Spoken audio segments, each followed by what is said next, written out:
சரவணபவம் channel நேயர்களுக்கு வணக்கம். So இந்த வீட்டில் எதை பற்றி பார்க்க போகிறோம் அப்படின்னா, இந்த ஆடி மாதம் இறுதியில் வீடியோ போடுறேன். ஆடி மாதம் என்ன செய்வாங்கன்னா, ஒவ்வொருத்தருமே இந்த அம்மன் கோயிலுக்கு ஓடி ஓடி போவாங்க. ஓடி ஓடி போகிறது மட்டும் இல்லாமல், ஒவ்வொரு வெள்ளிக்கிழமை எங்கள் கூட்டம் அபாரமான கூட்டமாக இருக்கும். அங்கே போய் வேண்டுதல் நிறைவேற்ற ஓடி போய் கூட்டத்தோட கூட்டமாக நின்று அப்படி கடைசியில் நின்று அப்படி வழிபாடு பண்ணுவாங்க, பிரார்த்தனை பண்ணுவாங்க.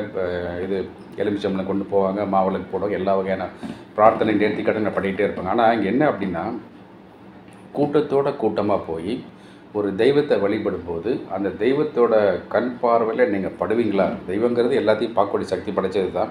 நம்ம முன்னாடி போய் நிற்போமா? நம்ம வேண்டுதல் முறையாக போகுமா? இல்லை ஒன் பை ஒன்னாக அப்படி போயிட்டுருக்குமா அப்படின்னு ஒரு சந்தேகம் சிலருக்கு எழலாம்.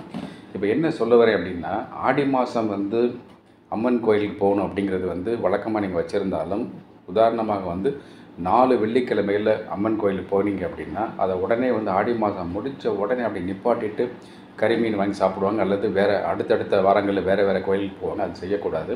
ஸோ 4 வாரம் ஆடி மாதம் முழுக்க நீங்கள் கோயிலுக்கு, அம்மன் கோயில்களுக்கோ காளி கோயிலுக்கு போனீங்க அப்படின்னா, அதை உடனே அப்ரப்டாக நிறுத்தாமல் படிப்படியாக நிறுத்தினேன். இப்போ ஆடி மாதம் 4 வெள்ளிக்கிழமை போயிருக்கீங்க அப்படின்னா, ஆவணி மாதம் அடுத்த மாதம் 3 வெள்ளிக்கிழமை போகணும்.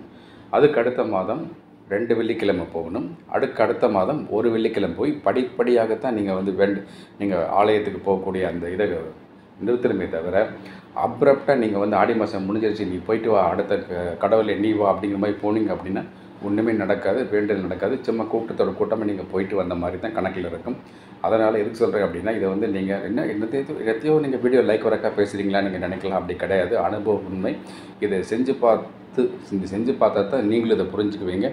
ஆடி மாதம் முடிஞ்ச உடனே அப்படி நிறுத்திடாதீங்க. படிப்படியாக கொண்டு போய் நிறுத்திட்டு அதுக்கப்புறம் மற்ற தெய்வத்தை வேண்டுதல் பண்ணுறதோ இல்லை அதே தெய்வத்தை வேண்டுதல் பண்ணுறதோ நீங்கள் பண்ணலாம்.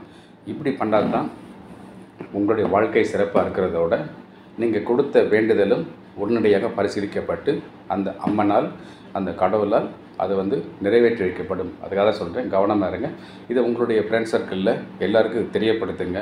இந்த மாதிரி பண்ணால் நல்லது. ஸ்லோவாக ஒரு இன்ஜினை ஸ்லோவாக நிறுத்துகிற மாதிரி இதை அப்படி தான் செய்யணுமே தவிர, இந்த மாதம் இப்படி அந்த மாதம் அப்படி ஓடிக்கிட்டே இருக்கக்கூடாது. ஓடிக்கிட்டே இருக்க வேண்டியது தான். அதுக்காக தான் சொல்கிறேன். ஸோ செஞ்சு பாருங்கள். செஞ்சு பார்த்து அனுபவத்தில் நீங்களே உணர்ந்துக்கிட்டு ஆமான்னு நீங்கள் கமெண்ட்டில் போடுவீங்க. ஸோ அடுத்த வீடியோவில் நம்ம